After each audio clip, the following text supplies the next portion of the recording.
नमस्कार दोस्तों, I hope आप सभी लोग बहुत अच्छे होंगे।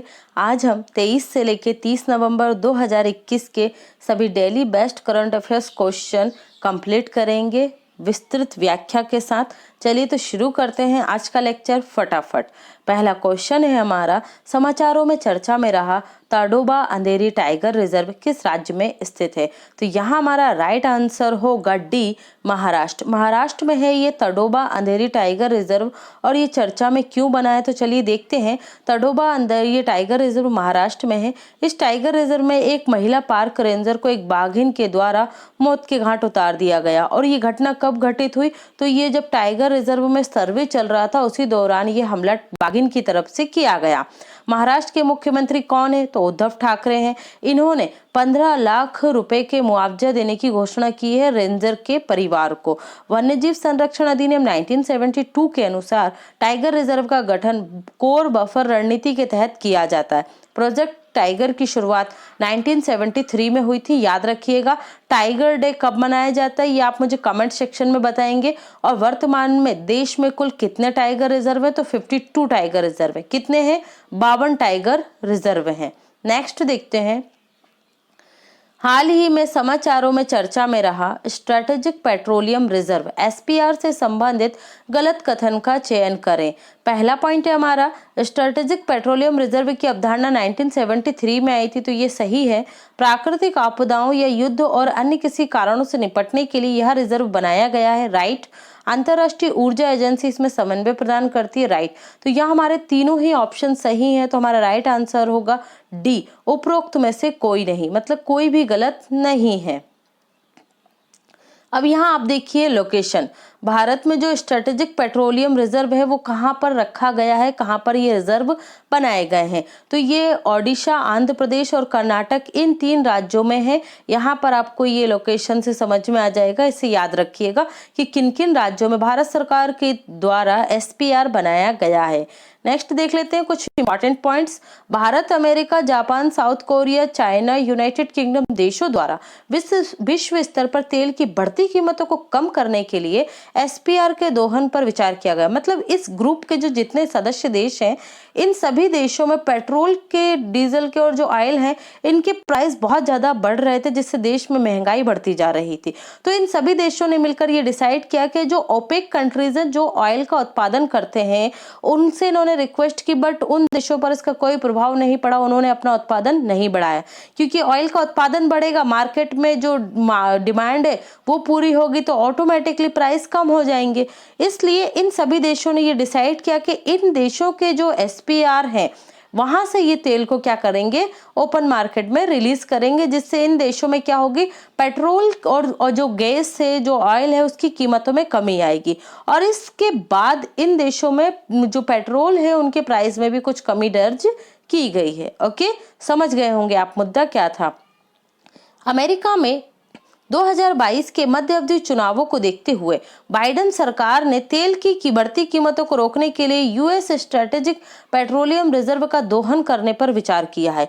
यूएस द्वारा 50 मिलियन बैरल एसपीआर उपयोग करने की घोषणा की, वहीं भारत सरकार ने 5 मिलियन बैरल एसपीआर का उपयोग करने की घोषणा की है, जिससे तेल की कीमतों में लगभग 3% की देश में कमी आई है। स्ट्रेटेजिक पेट्रोलियम रिजर्व किसी भी देश के द्वारा प्राकृतिक आपदाओं, युद्ध एवं अन्य किसी कारणों से कच्चे तेल से संबंधित किसी भी संकट से निपटने के लिए यह रिजर्व बनाया जाता है। ओपेक तेल संकट के बाद स्ट्रेटेजिक पेट्रोलियम रिजर्व की अवधारणा पहली बार 1973 में अमेरिका में लाई गई थी। अंतर्राष्ट्रीय ऊर्जा एजेंसी एसपीआर तेल के बाजारों में रिलीज करने के लिए सदस्य देशों के मध्य समन्वय प्रदान करती है। अंतर्राष्ट्रीय ऊर्जा एजेंसी मांग को नियंत्रित करने या आपूर्ति में मदद करने के उपायों के लिए सुझाव देती है। स्ट्रेटेजिक पेट्रोलियम रिजर्व वाले 3 बड़े देश कौन कौन से हैं? तो याद रखिएगा, अमेरिका, जापान और चाइना। ओपेक के 13 सदस्य देशों के साथ ओपेक प्लस, ये बहुत ज्यादा चर्चा में रहा है। ओपेक प्लस जो ऑर्गेनाइजेशन है, इन देशों ने ओपेक के साथ मिलकर ही अपनी रणनीति अब तेल के उत्पादन के लिए बना ली है। ठीक है, याद रखना कौन कौन से देश आते हैं।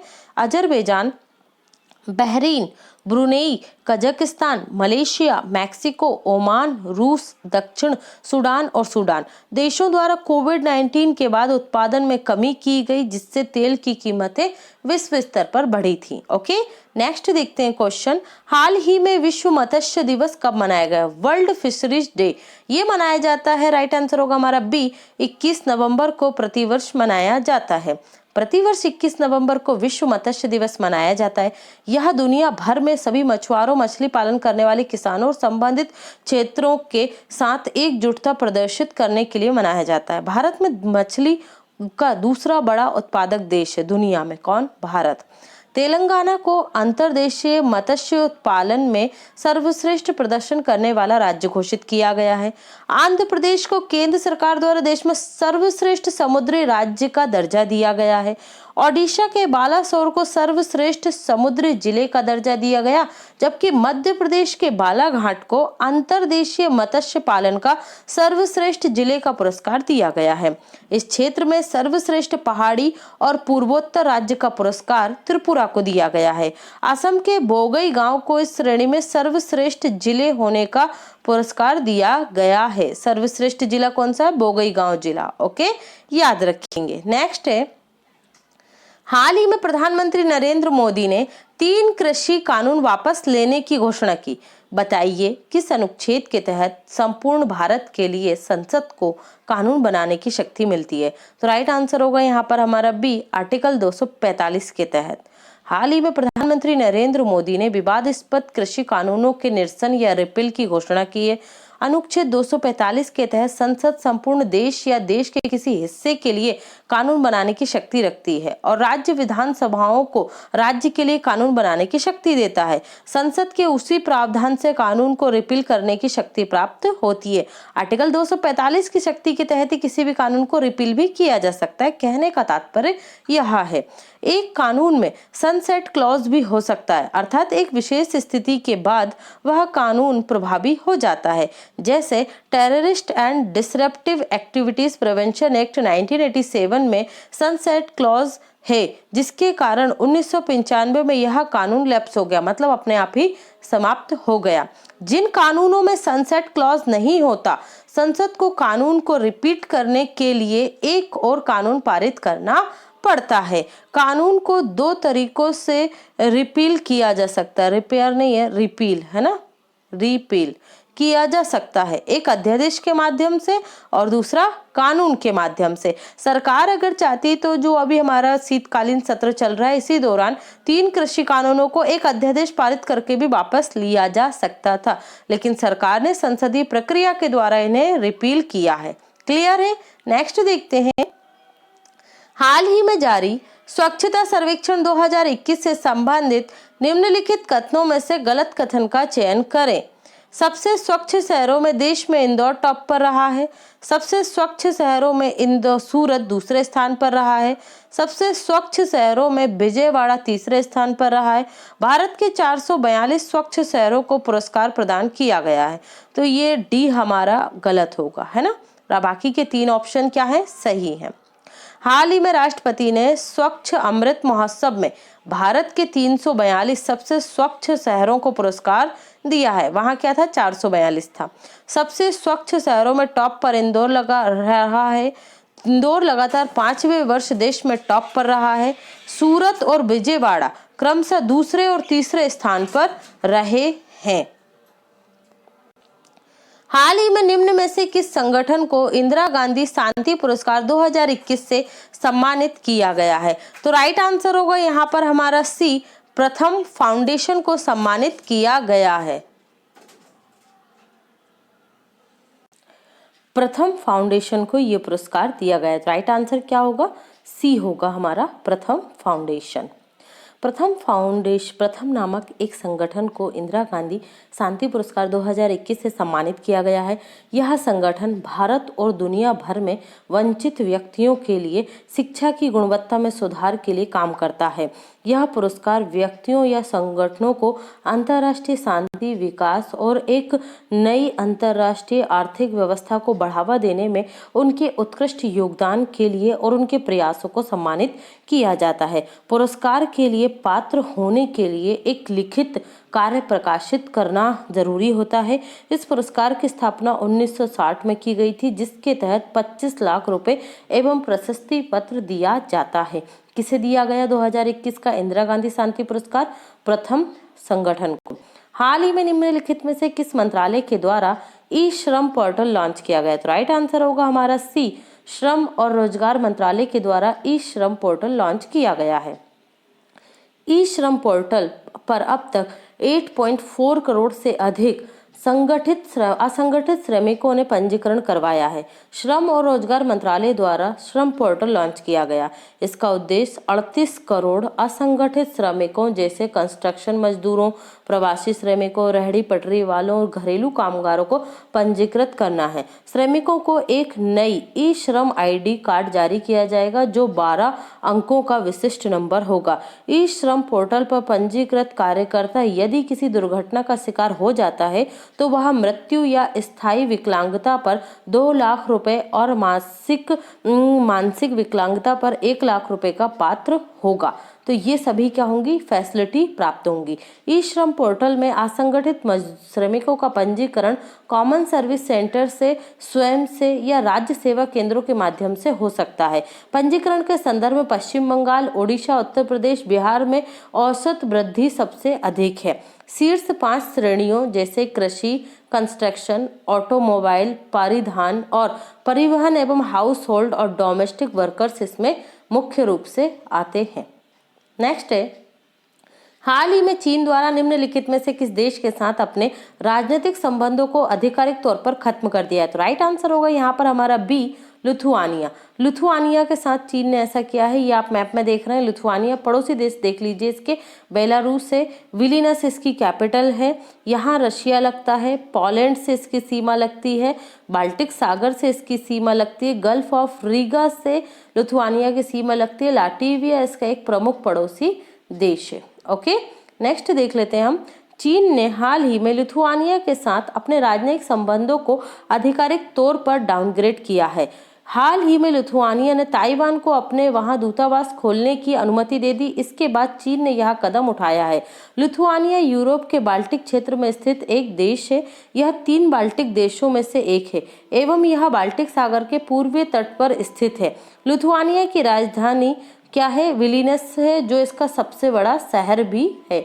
ये भी आप याद रखेंगे। नेक्स्ट है, हाल ही में गृह मंत्री अमित शाह ने वीडियो कॉन्फ्रेंसिंग के माध्यम से निम्न में से किस राज्य में रानी गैडिनेल्यू आदिवासी स्वतंत्रता सेनानी संग्रहालय की स्थापना की आधारशिला रखी है? राइट आंसर होगा यहाँ पर हमारा ए, मणिपुर में इसकी स्थापना की गई है। हाल ही में केंद्रीय गृह मंत्री अमित शाह ने वीडियो कॉन्फ्रेंसिंग के माध्यम से मणिपुर के तामेंगलांग जिले के लुआंगकाओ गांव में रानी गैडिनेल्यू आदिवासी स्वतंत्रता सेनानी संग्रहालय की आधारशिला रखी। यह जनजातीय कार्य मंत्रालय की एक परियोजना है। कौन है हमारे जनजातीय मंत्री? अर्जुन मुंडा है। 15 करोड़ रुपए की अनुमानित लागत से इस संग्रहालय को बनाया जाएगा। रानी गैडिनेल्यू का संबंध रोंगमेई जनजाति से था। रोंगमेई जनजाति एक प्रमुख नागा जनजाति है, नागा समूह की ही है ये जनजाति। 13 वर्ष की छोटी उम्र में रानी गैडिनेल्यू अपने चचेरे भाई हेपो जदोनांग के हेराका आंदोलन में शामिल हुई। 1931 में अंग्रेजों ने जदोनांग को गिरफ्तार कर फांसी पर चढ़ा दिया। इसके बाद रानी गैडिनेल्यू ने हेराका आंदोलन का नेतृत्व किया। उन्हें मरणोपरांत बिरसा मुंडा पुरस्कार से सम्मानित किया गया है। किसे? रानी गैडिनेल्यू को। नेक्स्ट है, हाल ही में निम्न में से किस राज्य के मुख्यमंत्री के द्वारा प्रधानमंत्री गरीब कल्याण अन्न योजना के अंतर्गत अतिरिक्त आवंटन को बढ़ाने का आह्वान किया है? तो राइट आंसर होगा यहाँ पर हमारा डी, ओडिशा। ओडिशा के मुख्यमंत्री कौन है? और नवीन पटनायक जी हैं। हाल ही में ओडिशा के मुख्यमंत्री नवीन पटनायक ने केंद्र सरकार से प्रधानमंत्री गरीब कल्याण योजना के तहत मुफ्त वितरित किए जाने वाले चावल के अतिरिक्त आवंटन को बढ़ाने का आह्वान किया है। क्या है प्रधानमंत्री गरीब कल्याण अन्न योजना? यह प्रधानमंत्री गरीब कल्याण पैकेज का एक भाग है। इसे गरीब लोगों के लिए कोविड-19 से उत्पन्न संकट के दौरान शुरू किया गया था। वित्त मंत्रालय इसका नोडल मंत्रालय, अच्छे से याद रखिएगा। सामाजिक अधिकारिता मंत्रालय नहीं है, कृषि मंत्रालय नहीं है, आपको याद रखना है वित्त मंत्रालय। ओके, क्या है इस योजना का? नोडल मंत्रालय है। इसका उद्देश्य राष्ट्रीय खाद्य सुरक्षा अधिनियम 2013 के तहत आने वाले प्रत्येक व्यक्ति को अतिरिक्त 5 किलो राशन मुफ्त प्रदान किया जा रहा है। सार्वजनिक वितरण प्रणाली के माध्यम से पहले से उपलब्ध कराए गए 5 किलो सब्सिडी वाले खाद्यान्न के अतिरिक्त इसे दिया जाता है। हाल ही में केंद्रीय श्रम एवं रोजगार मंत्रालय ने पहले घरेलू श्रमिकों पर अखिल भारतीय सर्वेक्षण की शुरुआत की। केंद्रीय श्रम एवं रोजगार मंत्री कौन है? तो राइट आंसर होगा यहाँ पर हमारा सी, भूपेंद्र यादव। मनसुख मांडविया क्या है? स्वास्थ्य मंत्री हैं। और स्मृति ईरानी क्या है? आपकी महिला एवं बाल विकास मंत्री है। ओके, देख लेते हैं। और जितेंद्र यादव जो है आपके सूक्ष्म लघु एवं उद्योग मंत्री हैं। हाल ही में केंद्रीय श्रम एवं रोजगार मंत्री भूपेंद्र यादव ने घरेलू श्रमिकों पर पहले अखिल भारतीय सर्वेक्षण की शुरुआत की। श्रम ब्यूरो द्वारा यह सर्वेक्षण किया जा रहा है। इसका उद्देश्य क्या है? तो इसका उद्देश्य राष्ट्रीय और राज्य स्तर पर घरेलू श्रमिकों की संख्या तथा अनुपात का अनुमान लगाना है, जिसमें शामिल क्या क्या होंगे? लिव इन लिव आउट घरेलू श्रमिकों का अनुपात, अनौपचारिक रोजगार में लगे प्रवासी और गैर प्रवासी श्रमिकों की मजदूरी, अन्य सामाजिक आर्थिक कारक। सर्वेक्षण में लिव इन लिव आउट घरेलू श्रमिकों वाले परिवारों की संख्या और घरों में काम करने वाले विभिन्न प्रकार के श्रमिकों की औसत संख्या का विवरण भी शामिल होगा। यह सर्वेक्षण घरेलू श्रमिकों को काम करने की आयु, सामाजिक समूह, प्रवासन स्थिति, व्यावसायिक प्रशिक्षण और उनके द्वारा किए जाने वाले काम तथा काम के दिनों की संख्या जैसी जानकारी एकत्र करता है। तो ये सारे काम किए जाएंगे। हाल ही में निम्नलिखित में से किस अंतरिक्ष एजेंसी के द्वारा यूरोप में अंतरिक्ष के उपयोग में तेजी लाने के लिए घोषणा पत्र को मंजूरी दी गई? तो राइट आंसर होगा यूरोप में लाया जा रहा है, तो यूरोपीय अंतरिक्ष एजेंसी के द्वारा, यूरोपीय अंतरिक्ष एजेंसी जो परिषद है उसके द्वारा ये घोषणा की गई है। हाल ही में यूरोपीय अंतरिक्ष एजेंसी परिषद ने यूरोप में अंतरिक्ष के उपयोग में तेजी लाने के लिए घोषणा पत्र को मंजूरी दी है। यह घोषणा पत्र यूरोप और उनके नागरिकों के सामने आने वाली तत्काल और अभूतपूर्व सामाजिक, आर्थिक और सुरक्षा चुनौतियों से निपटने के लिए है। पुर्तगाल के मतोसिन्होन्स में आयोजित इंटरमीडिएट मंत्री स्तरीय बैठक में मंत्री परिषद में सर्वसम्मति से इस प्रस्ताव को अपनाया गया। यह अंतरिक्ष में अपनी गतिविधियों को बनाए रखने और विस्तार करने के मामले में महाद्वीप अर्थात यूरोप के दृष्टिकोण को निर्धारित करता है। ओके, नेक्स्ट है, हाल ही में निम्नलिखित में से किसके द्वारा इसरो द्वारा निर्मित भारतीय क्षेत्रीय नेविगेशन सैटेलाइट नाविक को वैश्विक उपयोग के लिए बनाने का सुझाव दिया है?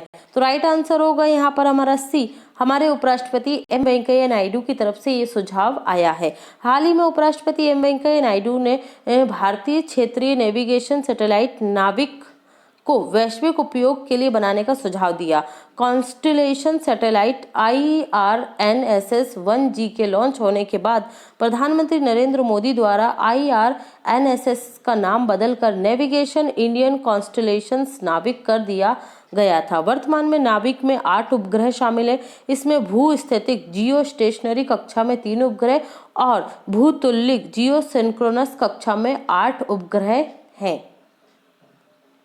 इसके साथ भारत उन 5 देशों में शामिल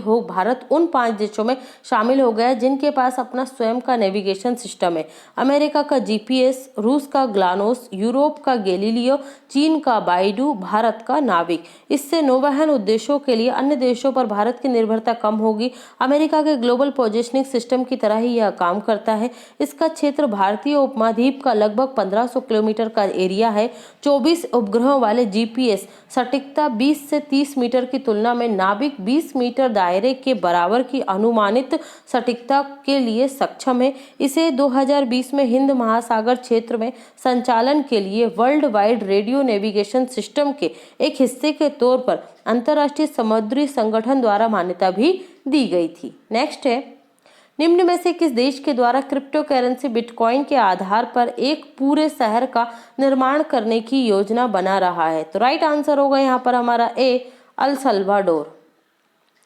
अल सल्वाडोर बिटकॉइन को लीगल टेंडर के तौर पर मान्यता देने वाला एकमात्र देश है। यह क्रिप्टो करेंसी बिटकॉइन के आधार पर एक पूरे शहर का निर्माण करने की योजना बना रहा है। बिटकॉइन क्या है? यह एक प्रकार की क्रिप्टो करेंसी है। इसके द्वारा त्वरित भुगतान किया जा सकता है। इसे 2009 में जारी किया गया था। क्रिप्टो करेंसी एक विशिष्ट प्रकार की वर्चुअल करेंसी होती है। इसमें क्रिप्टो इनक्रिप्शन तकनीकी का उपयोग किया जाता है। बिटकॉइन, एथेरियम, रिपल आदि क्रिप्टो करेंसी के उदाहरण है। बिटकॉइन एक ओपन सोर्स प्रोटोकॉल पर आधारित है। इसे किसी केंद्रीय प्राधिकरण द्वारा जारी नहीं किया जाता। इसकी उत्पत्ति स्पष्ट नहीं है। नेक्स्ट है, हाल ही में निम्न में से किस राज्य सरकार ने panchayat provision extension the schedule rule 2021 के तहत मसौदा नियम तैयार किए गए हैं? राइट आंसर होगा ए, छत्तीसगढ़ में ये रूल लेकर आया गया है। हाल ही में छत्तीसगढ़ सरकार ने पेसा अधिनियम 1996 के तहत मसौदा नियम तैयार किए हैं। इसे Chhattisgarh panchayat provisions extension the scheduled rules 2021 नाम दिया गया है। Panchayat extension to scheduled areas PESA act 1996 क्या था? ग्रामीण भारत में स्थानीय स्वशासन को बढ़ावा देने के लिए 1992 में 73वां संविधान संशोधन अधिनियम लाया गया था। इस संशोधन के द्वारा त्रिस्तरीय पंचायती राज व्यवस्था के लिए कानून बनाया गया। 1995 में भूरिया समिति की सिफारिश के बाद अनुसूचित क्षेत्रों तक पंचायत के प्रावधान का विस्तार अधिनियम 1996 अस्तित्व में आया। इसका उद्देश्य भारत के अनुसूचित क्षेत्रों में रहने वाले लोगों के लिए, आदिवासी या जनजाति लोगों के लिए स्थानीय स्वशासन सुनिश्चित करना है।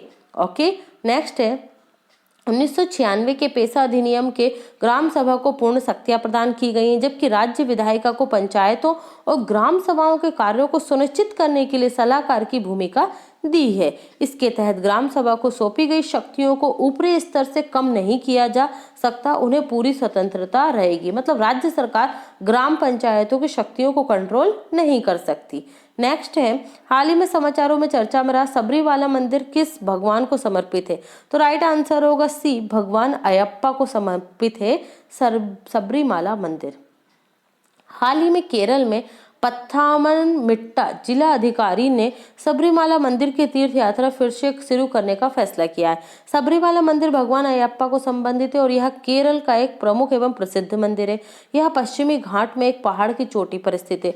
मंदिर सभी धर्मों के लोगों के लिए खुला है। कहा जाता है कि सबरीमाला मंदिर जाने से पहले तीर्थ यात्रियों को 41 दिनों के लिए ब्रह्मचर्य का पालन करना होता है। ओके, और ये चर्चा में भी आया था। इसमें 50 साल से अधिक उम्र की महिलाओं को प्रवेश नहीं दिया जाता था।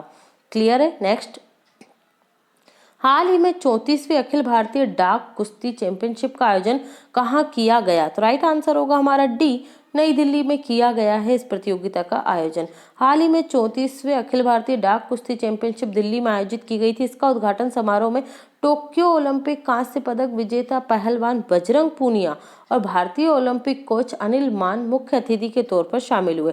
डाक कुश्ती चैंपियनशिप के क्लास में पहली बार महिला कुश्ती टूर्नामेंट को शामिल किया गया, इसलिए ये चर्चा में है, तो ये भी आप ध्यान रखेंगे। नेक्स्ट है, हाल ही में निम्न में से किस राज्य के सोनितपुर जिले में पहली बार एक जंगली हाथी के गले में रेडियो कॉलर लगाया गया, जिससे मानव हाथी संघर्ष को कम करने में मदद प्राप्त हो सके? तो राइट आंसर होगा ए, असम। असम के सोनितपुर जिले में पहली बार एक जंगली हाथी के गले में रेडियो कॉलर लगाया गया है। रेडियो कॉलर हाथी की गर्दन पर लगाई जाने वाली एक बेल्ट होती है, ठीक है। यह उपकरण जीपीएस से लैस होता है और कंप्यूटर या मोबाइल ऐप पर रियल टाइम डाटा एकत्र किया जा सकता है।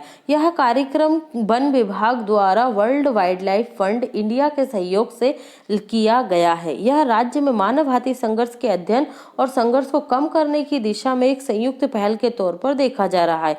इसके परिणाम स्वरूप जीवन, संपत्ति, संसाधन आदि पर नकारात्मक प्रभाव पड़ता है।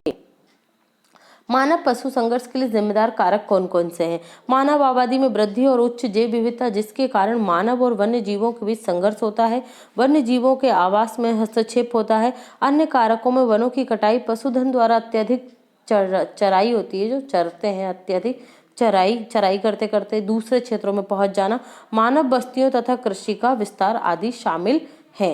नेक्स्ट है स्वच्छता सर्वेक्षण 2021 से संबंधित कथन का चयन करें। संबंधित कथन का चयन करें मतलब यहाँ पर हमें देखना है कि कौन सा क्वेश्चन सही है। सबसे स्वच्छ छावनी अहमदाबाद, राइट है। 100 से अधिक शहरी स्थानीय निकायों वाला सबसे स्वच्छ राज्य राजस्थान, ये गलत है। 1 लाख से कम आबादी वाले सबसे स्वच्छ शहर वीटा, महाराष्ट्र, राइट है। 1 लाख से अधिक आबादी वाले सबसे स्वच्छ शहर इंदौर, राइट है। तो यहाँ पर ये हमारा आंसर गलत आया क्योंकि राइट आंसर क्या है यहाँ पर राजस्थान की जगह छत्तीसगढ़। स्वच्छता सर्वेक्षण देश भर के शहरों और कस्बों में स्वच्छता और सैनिटाइजेशन का एक वार्षिक सर्वेक्षण होता है। यह प्रोग्राम स्वच्छ भारत अभियान के एक भाग के तौर पर लॉन्च किया गया था, जिसका उद्देश्य भारत को स्वच्छ और खुले में शौच से मुक्त बनाना था। स्वच्छता सर्वेक्षण 2021 की श्रेणियां और पुरस्कार। पहली क्या थी? 1 लाख से कम आबादी में महाराष्ट्र के वीटा, लोनावाला, सासवाड़ शहरों को क्रमशः पहले, दूसरे, तीसरे स्थान पर सबसे स्वच्छ शहरों का स्थान दिया गया। 1 लाख से अधिक आबादी में इंदौर को लगातार 5वें वर्ष सबसे स्वच्छ शहर का खिताब दिया गया है। बेस्ट गंगा टाउन की बात करें तो वाराणसी, सबसे स्वच्छ छावनी तो अहमदाबाद छावनी, मेरठ छावनी, दिल्ली छावनी। 500 से अधिक शहरी स्थानीय निकायों वाला सबसे स्वच्छ राज्य कौन सा है? तो ये छत्तीसगढ़ है। लगातार तीसरे वर्ष भारत का सबसे स्वच्छ राज्य बना है इस श्रेणी में। कौन? छत्तीसगढ़। और इस श्रेणी में कर्नाटक फास्टर मूवर स्टेट के तौर पर उभरा है। 100 से कम शहरी स्थानीय निकायों वाला सबसे स्वच्छ शहर तो यह है राज्य। इस श्रेणी में दूसरी बार भारत का सबसे स्वच्छ राज्य का खिताब झारखंड ने जीता है। इस श्रेणी में मिजोरम फास्टेस्ट मूवर स्टेट के तौर पर उभरा है। कौन? मिजोरम। नेक्स्ट है हाल ही में निम्न में से किस देश के द्वारा एक युद्ध पोत से Zircon hyper supersonic cruise missile का सफल परीक्षण किया है? तो राइट आंसर होगा यहाँ पर हमारा बी, रशिया या रूस ने किया है। हाल ही में रूस ने एक युद्ध पोत से जिरकॉन हाइपरसोनिक क्रूज मिसाइल का सफल परीक्षण किया है। हाई हाइपरसोनिक तकनीकी पर आधारित मिसाइल की गति कम से कम 10 मैक या ध्वनि की गति का 10 गुना होती है। अधिकांश हाइपरसोनिक व्हीकल मुख्य तौर पर स्क्रैमजेट तकनीकी का उपयोग करते हैं, जो एक प्रकार का एयर ब्रीदिंग प्रोपल्शन सिस्टम है। स्क्रैमजेट रैमजेट इंजन का एक उन्नत संस्करण है। डुअल मोड रैमजेट और स्क्रैमजेट इंजन से मिलकर बना है। स्क्रैमजेट एक अत्यंत जटिल तकनीकी है। यह अत्यधिक उच्च तापमान पर कार्य करने में सक्षम है। हाल ही में भारतीय रेलवे ने किस नाम से भारत की समृद्ध सांस्कृतिक विरासत और इतिहास को दुनिया के सामने प्रदर्शित करने के लिए थीम आधारित पर्यटक सर्किट ट्रेनों की शुरुआत करने की घोषणा की है? तो राइट आंसर होगा यहाँ पर हमारा डी, भारत गौरव के नाम से। भारतीय रेलवे ने भारत की समृद्ध सांस्कृतिक विरासत और इतिहास को दुनिया के सामने प्रदर्शित करने के लिए भारत गौरव नाम से थीम आधारित पर्यटक सर्किट ट्रेनों की शुरुआत करने की घोषणा की। भारत गौरव ट्रेनों को शुरू करने का उद्देश्य पर्यटन को बढ़ावा देना है। यात्री और माल ढुलाई सेगमेंट के बाद यह ट्रेनों का तीसरा सेगमेंट है। भारत गौरव ट्रेनें निजी क्षेत्र और IRCTC Indian railway catering and tourism corporation दोनों द्वारा चलाई जाएंगी। टूर ऑपरेटर सहित कोई भी भारत गौरव ट्रेनों को पट्टे पर लेने और संचालित करने के लिए आवेदन कर सकता है। टूर ऑपरेटर ट्रेनों की दरें भी तय कर सकते हैं। देश की संस्कृति और विरासत को प्रदर्शित करने के लिए भारत गौरव ट्रेनें थीम आधारित होंगी। नेक्स्ट है निम्नलिखित में से कौन सी संस्थाएं विश्व बैंक का भाग हैं? पुनर्निर्माण विकास के लिए अंतर्राष्ट्रीय बैंक IBRD और अंतर्राष्ट्रीय वित्त निगम, राइट। अंतर्राष्ट्रीय विकास बैंक IDA और बहुपक्षीय गारंटी एजेंसी MIGA। निवेश विवादों के निपटान के लिए अंतर्राष्ट्रीय केंद्र, तो राइट आंसर होगा हमारा डी। ये सभी विश्व बैंक की संस्थाएं हैं, ठीक है, विश्व बैंक के भाग हैं। विश्व बैंक समूह में 5 अंतर्राष्ट्रीय संगठन शामिल हैं जो विकासशील देशों को ऋण प्रदान करते हैं। पुनर्निर्माण और विकास के लिए अंतर्राष्ट्रीय बैंक, अंतर्राष्ट्रीय वित्त निगम, अंतर्राष्ट्रीय विकास संघ, बहुपक्षीय गारंटी एजेंसी, निवेश विवादों के निपटान के लिए अंतर्राष्ट्रीय केंद्र। IBRD और IDA मिलकर क्या कहलाते हैं? विश्व बैंक कहलाते हैं। हाल ही में भारत सरकार, आंध्र प्रदेश सरकार और विश्व बैंक ने एक परियोजना के लिए $250 मिलियन के कानूनी समझौते पर हस्ताक्षर किए हैं। इसका उद्देश्य आंध्र प्रदेश में 50 लाख से अधिक छात्रों के सीखने की गुणवत्ता में सुधार करना है। विश्व बैंक एक अंतर्राष्ट्रीय वित्तीय संस्था है जो विभिन्न परियोजनाओं के लिए निम्न और मध्यम आय वाले देशों को ऋण और अनुदान प्रदान करता है। नेक्स्ट है, हाल ही में भारत और किस देश के सहयोग के तहत नीति आयोग ने पहला सतत विकास लक्ष्य शहरी सूचकांक और डैशबोर्ड 2021-22 जारी किया है? तो राइट आंसर होगा यहाँ पर हमारा ए, जर्मनी। हाल ही में भारत जर्मन सहयोग के तहत नीति आयोग ने पहला सतत विकास लक्ष्य SDG शहरी सूचकांक और डैशबोर्ड 2021-22 जारी किया है। यह सूचकांक और डैशबोर्ड नीति आयोग और जर्मन सरकार के मंत्रालय BMZ के सहयोग का परिणाम है। यह भारत जर्मन विकास सहयोग के तहत शहरों में सतत विकास लक्ष्य के स्थानीयकरण को आगे बढ़ाने पर केंद्रित है। इसे तैयार करने के लिए कुल 56 शहरी क्षेत्रों पर विचार किया गया है। इस सूचकांक में शिमला हिमाचल प्रदेश का शीर्ष स्थान पर है। उसके बाद क्रमशः कोयम्बटूर और चंडीगढ़ का स्थान आता है। यह सूचकांक और डैशबोर्ड सतत विकास लक्ष्यों के स्थानीयकरण की ओर एक मजबूत कदम है। वर्तमान में केंद्रीय कोयला एवं खान मंत्री निम्न में से कौन है? तो राइट आंसर होगा ए, प्रहलाद जोशी है हमारे केंद्रीय कोयला एवं खान मंत्री। हाल ही में केंद्रीय कोयला और खान मंत्री प्रहलाद जोशी ने खनन और खनिज पर 5वें राष्ट्रीय सम्मेलन में खनिजों के अन्वेषण के लिए मान्यता योजना के पोर्टल का उद्घाटन किया है। खान मंत्रालय प्राकृतिक गैस, पेट्रोलियम और परमाणु खनिजों के अलावा सभी खनिजों के सर्वेक्षण और अन्वेषण के लिए जिम्मेदार है। यह अलोह धातुओं जैसे एल्यूमिनियम, तांबा, सीसा, जस्ता, सोना, निकेल के खनन और धातु विज्ञान के लिए भी जिम्मेदार है। यह कोयला, प्राकृतिक गैस और पेट्रोलियम के अलावा अन्य सभी खान और खनिजों के संबंध में खान और खनिज विनियमन और विकास अधिनियम 1957 के प्रशासन को भी कौन देखता है? हमारा केंद्रीय कोयला एवं खान मंत्रालय देखता है। खान मंत्रालय के 3 सार्वजनिक उपक्रम है, ये आपको याद रखना है बहुत अच्छे से। National aluminium company limited NALCO, ये भुवनेश्वर उड़ीसा में है। हिंदुस्तान कॉपर लिमिटेड HCL, ये कलकत्ता में है। Mineral exploration corporation limited MECL, ये नागपुर महाराष्ट्र में है। नेक्स्ट देखते हैं क्वेश्चन। हाल ही में समाचारों में चर्चा में रहा the decentralisation and inclusive development of all regions act निम्न में से किस राज्य से संबंधित है? किस राज्य के द्वारा ये लाया गया? तो राइट आंसर होगा डी, आंध्र प्रदेश। हाल ही में आंध्र प्रदेश सरकार ने विवादास्पद 3 राजधानियों संबंधी कानून को वापस ले लिया है। नया फैसला होने तक अमरावती कार्यकारी राजधानी रहेगी। YS जगनमोहन रेड्डी सरकार ने पिछले साल the decentralisation and inclusive development for of all region act पारित किया था। इसका उद्देश्य राज्य के लिए 3 राजधानियों की स्थापना करना था। आंध्र प्रदेश में प्रस्तावित कानून को लेकर 2 साल से अधिक समय से विरोध प्रदर्शन हो रहे थे। इस बिल में विजाग अर्थात विशाखापट्टनम को कार्यकारी राजधानी एग्जीक्यूटिव कैपिटल, अमरावती को विधायी राजधानी लेजिस्लेटिव कैपिटल और कुर्नूल को न्यायिक राजधानी जुडिशियल कैपिटल बनाने का प्रस्ताव किया गया था, जिससे अब क्या कर दिया गया? रद्द कर दिया गया है। हाल ही में चर्चा में रही राष्ट्रीय जांच एजेंसी NIA की स्थापना किस अधिनियम के तहत की गई थी? तो राइट आंसर होगा हमारा ए, राष्ट्रीय जांच एजेंसी अधिनियम 2008। हाल ही में केरल के कोच्चि में NIA की एक विशेष अदालत ने केरल के युवाओं को ISIS में भर्ती, जो आतंकवादी संगठन है, ISIS में भर्ती करने के मामले में कलपेट्टा के मूल निवासी नसीदुल हमजफर को 5 साल के कारावास की सजा सुनाई है। राष्ट्रीय जांच एजेंसी, इसका गठन राष्ट्रीय जांच एजेंसी अधिनियम 2008 के तहत किया गया था।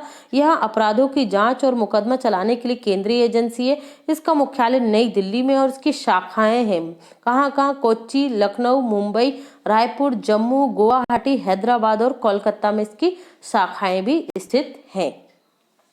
हाल ही में राष्ट्रीय परिवार स्वास्थ्य सर्वेक्षण नेशनल फैमिली हेल्थ सर्वे 5वां है ना, 2019-21 के अनुसार किस आयु वर्ग के बच्चों में एनीमिया की सबसे अधिक वृद्धि दर्ज की गई है? ओके, एनीमिया जो खून की कमी का एक रोग होता है। तो ये राइट आंसर होगा यहाँ पर हमारा बी, 6 से लेके 59 मंथ। ओके, राष्ट्रीय परिवार स्वास्थ्य सर्वेक्षण 2020-21 के अनुसार 6 से लेकर 59 महीनों की आयु वर्ग के बच्चों में एनीमिया की सबसे अधिक वृद्धि दर्ज की गई है। एनीमिया एक ऐसी स्थिति है जिसमें लाल रक्त कणिकाओं की संख्या व उनमें उपस्थित हीमोग्लोबिन की मात्रा सामान्य से कम हो जाती है। एनीमिया ग्रीक शब्द है जो एनीमिया से लिया गया है। एन का अर्थ है बिना और हाइमा का अर्थ है रक्त।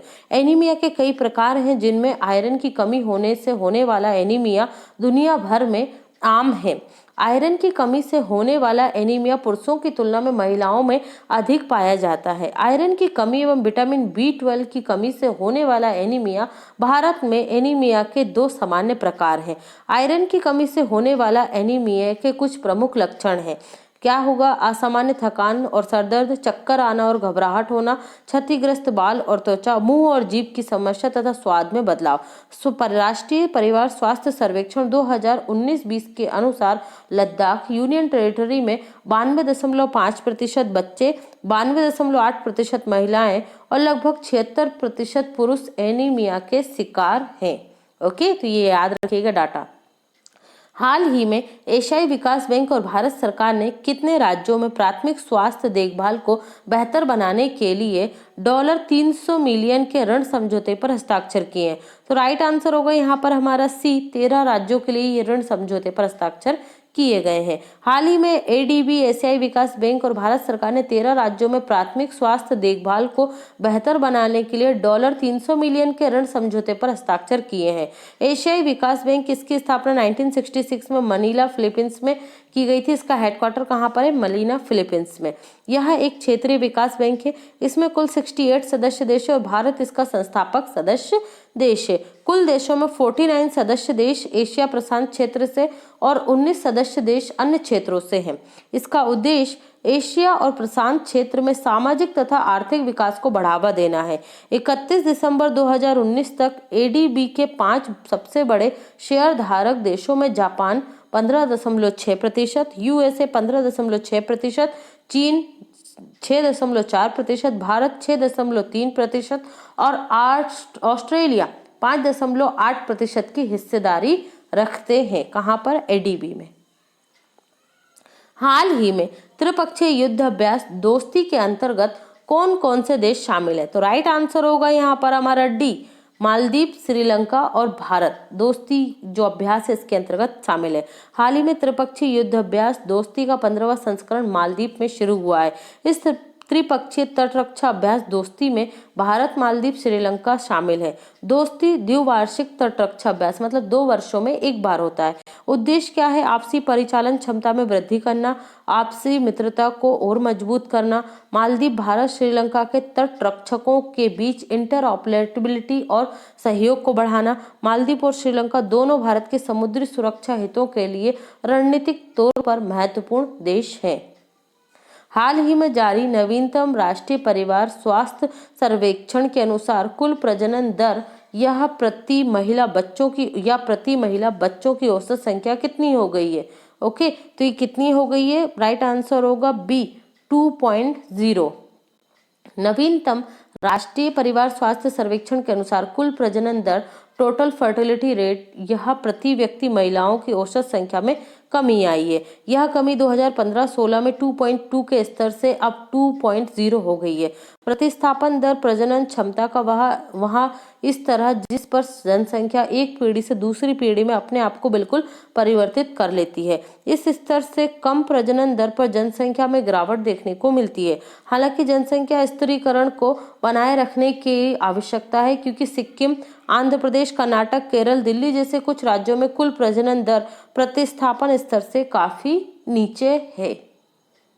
नेक्स्ट है, प्रतिवर्ष देश भर में किस दिन को संविधान दिवस के रूप में मनाया जाता है?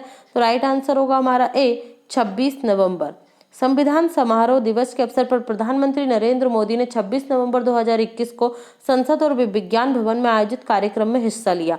संविधान सभा द्वारा भारतीय संविधान के अनुमोदन के उपलक्ष्य में प्रति वर्ष 26 नवंबर को देश भर में संविधान दिवस मनाया जाता है। यह 1949 में संविधान सभा द्वारा भारत के संविधान को अपनाने के उपलक्ष्य में मनाया जाता है। 2015 से संविधान दिवस मनाने की शुरुआत की गई थी। प्रधानमंत्री नरेंद्र मोदी के दृष्टिकोण पर आधारित एक ऐतिहासिक तिथि के महत्व को उचित मान्यता देने के लिए इस दिवस को मनाने की शुरुआत हुई थी। हालांकि गुजरात में 2010 से ही संविधान गौरव यात्रा के रूप में इस दिन को मनाया जा रहा है। नेक्स्ट है, हाल ही में स्वदेश निर्मित स्कॉर्पियन श्रेणी या क्लास की पनडुब्बी INS वेला को मुंबई के नेवल डॉकयार्ड में भारतीय नौसेना में शामिल किया गया। इसका निर्माण किस देश के साथ मिलकर किया जा रहा है? तो राइट आंसर होगा हमारा बी, फ्रांस के साथ मिलकर। हाल ही में स्वदेश निर्मित स्कॉर्पियन क्लास की पनडुब्बी वेला को मुंबई के नेवल डॉकयार्ड में भारतीय नौसेना में शामिल किया गया। INS वेला आधुनिक फीचर्स की वजह से सटीक निशाना लगाने में सक्षम है। प्रोजेक्ट 75 के तहत Mazagon dock shipyard limited Mumbai द्वारा स्कॉर्पियन श्रेणी की 6 पनडुब्बियों का निर्माण किया जा रहा है। मझगांव डॉक शिपयार्ड लिमिटेड ने स्कॉर्पियन श्रेणी की 6 पनडुब्बियों के निर्माण और आवश्यक प्रौद्योगिकी हस्तांतरण के लिए फ्रांसीसी नेवल ग्रुप के साथ समझौता किया है। हाल ही में संघाई सहयोग संगठन के शासन अध्यक्षों की परिषद की 20वीं बैठक 25 नवंबर 2021 को कहां आयोजित की गई? तो राइट आंसर होगा हमारा ए, कजाकिस्तान में। संघाई सहयोग संगठन SCO के शासन अध्यक्षों की परिषद की 20वीं बैठक 25 नवंबर 2021 को कजाकिस्तान की अध्यक्षता में इसकी कैपिटल नूर सुल्तान में आयोजित हुई। भारत के विदेश मंत्री डॉक्टर S जयशंकर वर्चुअल माध्यम से इस बैठक में शामिल हुए। संघाई सहयोग संगठन यह एक स्थायी अंतर सरकारी अंतरराष्ट्रीय संगठन है। स्थापना इसकी 15 जून 2001 को संघाई में हुई थी। मुख्यालय आपको मिलेगा बीजिंग, चीन में। वर्ष 2002 में SCO चार्टर पर हस्ताक्षर किए गए थे और 2003 से SCO का चार्टर लागू है। यह एक यूरो एशियाई राजनीतिक और आर्थिक और सुरक्षा संगठन है। इसका लक्ष्य इस क्षेत्र में शांति, सुरक्षा और स्थिरता को बनाए रखना है। वर्ष 2001 में SCO के गठन से पहले कजाकिस्तान, रूस, तजाकिस्तान, किर्गिस्तान, चीन संघाई 5 के सदस्य थे। ओके, ये संघाई 5 ही आगे बढ़ते हुए क्या बन गया? संघाई सहयोग संगठन बन गया। हाल ही में ईरान SCO का नौवां सदस्य बना है, जबकि पाकिस्तान और भारत इसके 2017 में सदस्य बने थे। नेक्स्ट है, निम्नलिखित में से कौन सा राज्य 5 अंतर्राष्ट्रीय हवाई अड्डों वाला देश का एकमात्र राज्य बना है? तो राइट आंसर होगा हमारा डी, उत्तर प्रदेश। हाल ही में प्रधानमंत्री नरेंद्र मोदी ने 25 नवंबर 2021 को उत्तर प्रदेश के जेवर में नोएडा अंतर्राष्ट्रीय एयरपोर्ट की आधारशिला रखी है। उत्तर प्रदेश को विश्व मानचित्र पर लाने में नोएडा अंतर्राष्ट्रीय एयरपोर्ट की महत्वपूर्ण भूमिका रहेगी।